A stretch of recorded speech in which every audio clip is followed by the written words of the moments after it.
আসসালামু আলাইকুম। কেমন আছেন সবাই? আশা করি সবাই ভালো আছেন। আজ আমি তৈরি করে দেখাবো ঝোল খিচুড়ি। লাউ লাউ দিয়ে লাউ আর দেশি আতপ চাল দিয়ে ঝোল খিচুড়ি। কিন্তু অতিথি আপ্যায়নে এটাও দিতে পারেন সকালের নাস্তা হিসেবে। সবসময় কিন্তু রুটি খেতে ভালো লাগে না, এভাবে তৈরি করে খেলে কিন্তু মাঝে মাঝে খুবই মজা লাগে। ফার্স্ট থেকে লাস্ট ভিডিওটি দেখবেন, তাহলে বুঝতে পারবেন। চলে আসলাম রান্নার প্রস্তুতিতে। এখানে আমি 250 গ্রাম চাল নিয়েছি, আতপ চাল নিয়েছি, আর মুগ ডাল নিয়েছি 1/4 কাপ। মুগ ডালটা আমি ভেজে নিয়েছি মিডিয়াম আঁচে। আর মুসুর ডাল নিয়েছি 1/4 কাপ। এখন আমি গ্রাম থেকে আমার মা আমাকে এগুলো দিয়েছে, গ্রাম আতপ চালটা। এই আতপ চালটা খেতে কিন্তু খুব মজা লাগে, মিষ্টি মিষ্টি লাগে। এখন আমি চাল ডালগুলো একসাথ করে ধুয়ে সুন্দর করে ধুয়ে নেব। ধুয়ে আমি 20 মিনিট ভিজিয়ে রাখবো। এখন আমি চুলাটা অন করে দেব। আর এখানে আমি তেল দিয়ে দিব 2 টেবিল চামচ।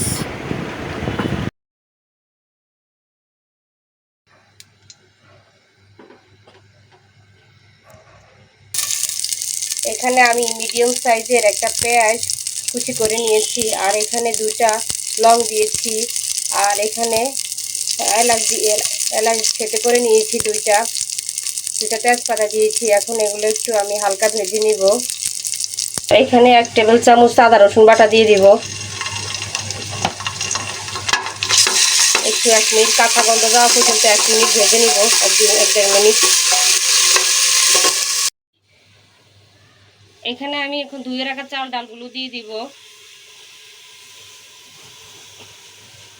এটা কিন্তু দেশি আতপ চাল, আপনারা চাইলে পোলাও চাল দিয়েও রান্না করতে পারেন।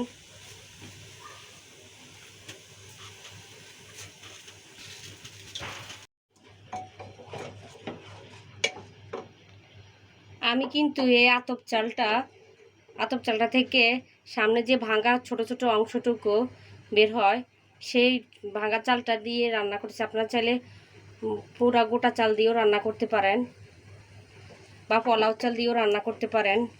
এটা কিন্তু খুবই মজার হয় এই ঝোল খিচুড়িটা। এখন আমি এই 1 মিনিট একটু করে নিয়েছি, ভেজে নিয়েছি। এখন আমি দিয়ে দিব, পানি দিয়ে দিব।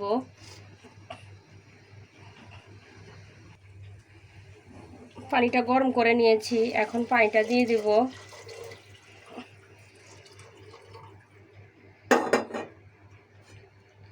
মশলাটা 1-2 মিনিট একটু কষিয়ে নিলে কাঁচা গন্ধটা থাকে না, আরও টেস্ট হয়, খুবই মজা হয়। আপনারা চাইলে একসাথেও দিয়ে দিতে পারেন, তবে এভাবে করলে রান্নাটা খুবই টেস্টি হয়। এখন এখানে টমেটো দিয়ে দিব আমি। মিডিয়াম সাইজের একটা টমেটো কুচি করে নিয়েছি। আর দিব এখানে একটা আলু। আমার বাচ্চারা আলু পছন্দ করে, তাই এখানে আলু দিয়েছি। আপনারা চাইলে আলু নাও দিতে পারেন। এখানে মিডিয়াম সাইজের একটা আলু কিউব করে কেটে নিয়েছি, আলুটা দিয়ে দিব। আর এখানে দিব আমি লাউ। একটা লাউয়ের 4 ভাগের 1 ভাগের একটা অংশ দিয়েছি আমি, 1 পিস, বড় এক পিস দিয়েছি। এই যে এরকম করে কিউব করে কেটে নিয়েছি। আমি পানির পরিমাণটা বলে দিচ্ছি। আমার এখানে 1 লিটার 1 কাপ পানি লেগেছে। তারপর এখানে 1/2 চামচ হলুদের গুঁড়া দিব,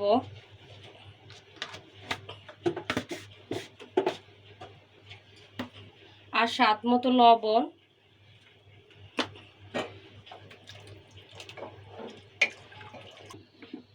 আপনারা কিরকম ঝোল খেতে চান ওই রকম সেম পরিমাণ পানি দিবেন। আমি এখানে একটু ঝোল বেশি রেখেছি, তার জন্য এখানে আমি পানি দিয়েছি একটু বেশি। এই যে 1/2 চামচ থেকেও কম একটু জিরার গুঁড়ো দিয়েছি। এই যে 1/2 চামচ থেকে সামান্য কম ধনিয়ার গুঁড়ো।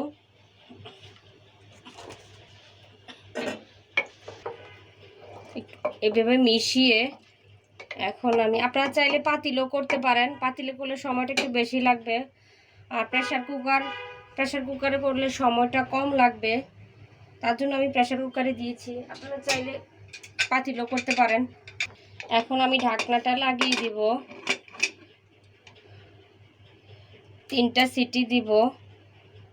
এক এক প্রেশার কুকারে কিন্তু এক এক রকম আপনারা আপনাদের প্রেশার কুকারে যেরকম হয় ওরকম ভাবে সিটি দিয়ে দিবেন। আমার 3টা দিলে যথেষ্ট, আমি 3টা দিয়ে অফ করে দিব।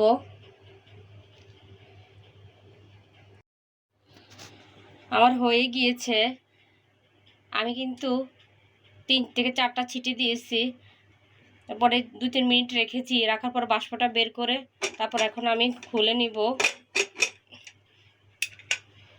দেখুন কতটা সুন্দর হয়েছে।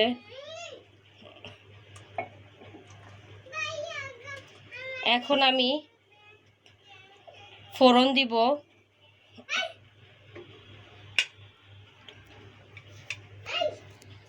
এখন ধনিয়া পাতা দিয়ে দিব 1 টেবিল চামচ।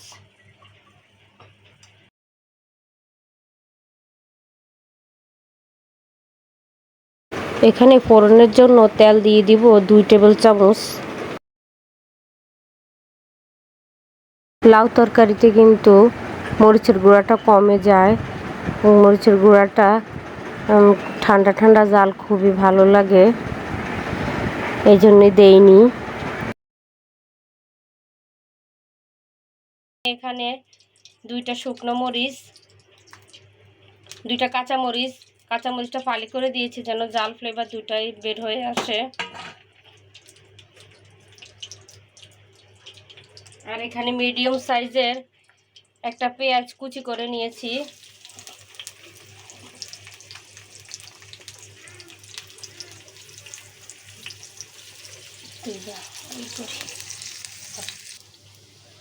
এই যে এখানে আস্ত জিরা নিয়েছি, পেঁয়াজটা একটু নরম হয়ে আসলে আস্ত জিরাটা দিয়ে দিব।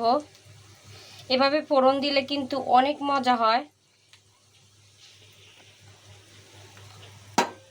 1/2 চামচ থেকেও অনেক কম আস্ত জিরা দিয়েছি। এখন এগুলো পেঁয়াজটা গোল্ডেন কালার হওয়া পর্যন্ত আমি ভেজে নিব। এভাবে ফোড়নটা দিলে কিন্তু অনেক টেস্ট হয় খিচুড়িটা, আর দেশি আতপ চালটা মিষ্টি মিষ্টি লাগে, খেতে তো আরও মজা। এই যে ভাজা হয়ে গিয়েছে, এখন আমি দিয়ে দিব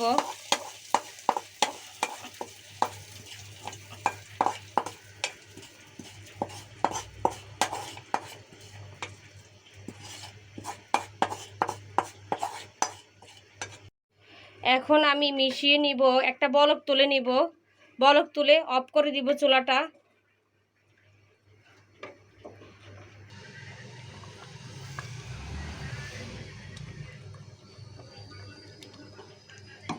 বলক চলে এসেছে, এখন চুলাটা অফ করে দিব।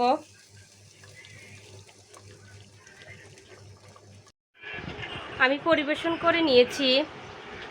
আমি নিয়েছি হলো এখানে একটা ডিম ভেজে নিয়েছি, আর এখানে ভর্তা নিয়েছি।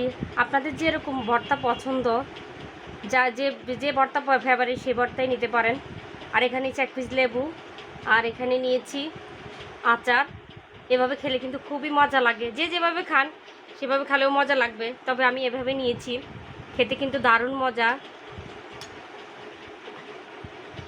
থেকে একটু ভর্তা নিব।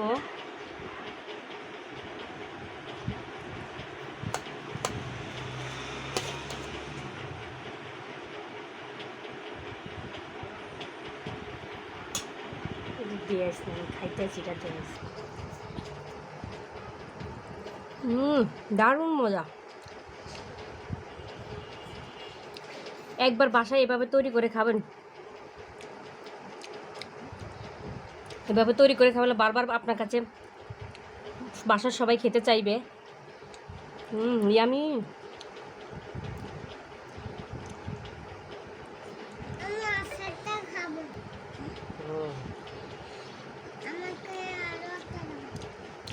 সকালে অতিথি আপ্যায়নে করতে পারেন নাস্তাটা। আর আমার ভিডিওটি যদি আপনাদের ভালো লেগে থাকে তাহলে আমাকে লাইক সাবস্ক্রাইব করবেন। সবাই ভালো থাকবেন। নতুন কোনো ভিডিও নিয়ে আবারও আসবো। সবাই ভালো থাকবেন। আল্লাহ হাফেজ।